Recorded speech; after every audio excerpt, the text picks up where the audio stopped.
એક જણો હાવ ગરીબાઈમાંથી ઊંચે આવેલો, ફેરી કરતો, આમ થેલા લટકાવી. પછી 2 પૈસા કમાણો ને તો એને સાયકલ લીધી. એટલે પછી સાયકલ ઉપર થેલા લટકાવી 4 અને ફેરી કરે. એમાં થોડા પૈસા કમાણો તો એણે મોટરસાયકલ લીધી. પછી ધંધો વધ્યો ને એમાં પાછો ફોન આવ્યો, જે બેન બોલાવે ત્યાં સીધો પહોંચી જાય. આ હાડીઓ, આ નવી ડિઝાઇન છે બેન, આમ એમ કરતાં કરતાં એનો ધંધો વધ્યો. તો પછી દુકાન કરીને એમાં ભગવાનની કૃપા થઈને જમાવટ થઈ, પૈસા કમાણો. પછી 4 વ્હીલર લીધી, ગાડી લીધી. પછી તો બીજી દુકાન કરી, ત્રીજી દુકાન કરી. પછી 4 બાજુ તો એની બ્રાન્ડિંગ થઈ ગયું, તે બધાય શહેરમાં એની શાખા.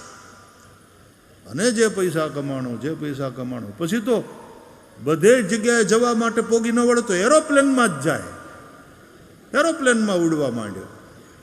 પણ એમાં ને એમાં 35-40 વર્ષ વહી ગયા, કરોડોપતિ થઈ ગયો. પણ પછી કોઈ દી ટાણે ખાધું નહીં, ટાણે કોઈ દિવસ ઊંઘ્યો નહીં. હેલ્થને લગતા પ્રોબ્લેમ્સ બધા ઊભા થયા. પછી ડૉક્ટરની પાસે ગયો, સારા ડૉક્ટર, મોટા ડૉક્ટરને કન્સલ્ટ કર્યા. ડૉક્ટરે બધું જાણ્યું એના વિશે. અને પછી ડૉક્ટરે કહ્યું કે તમારે આમ બહુ ફરવાનું, એરોપ્લેનમાં અથવા તો કારમાં, ગાડીમાં. તમારે શું છે કે ફિઝિકલ કોઈ એક્સરસાઇઝ જ નથી. એટલે આ દવા તો તમે લ્યો, પણ એક કામ કરો. શું?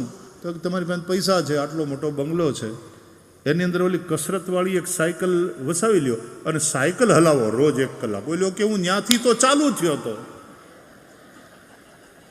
સાયકલ ફેરવીને જ અહીં સુધી પોગ્યો છું. તો પાછું ફરીને ડૉક્ટરે શું કીધું? સાયકલ હલાવો 1 કલાક, ઘરમાં બેઠા બેઠા સાયકલ હલાવો, અથવા તો જીમમાં જાઓ, સાયકલ ચલાવો 1 કલાક. પૃથ્વી ગોળ છે. પાછું ફરીને બધું ત્યાં આવે.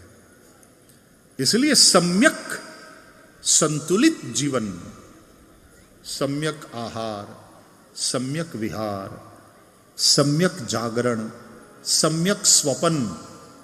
भगवत गीता कहती है युक्ताहार विहारस्य युक्त चेष्टस्य कर्मसु युक्त स्वप्नावबोधस्य योगो भवति दुःखहा. આવો જે યોગ હશે, આવી સંતુલિત જીવન શૈલી હશે, એ દુઃખને હરી લેશે.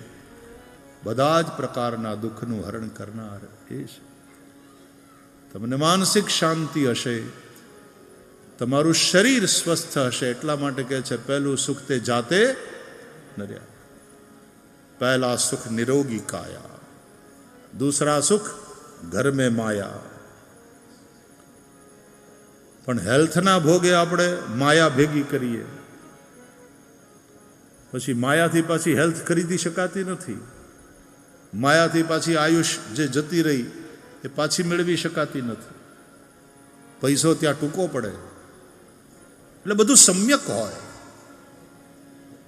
અતિ કોઈ જગ્યાએ નહીં.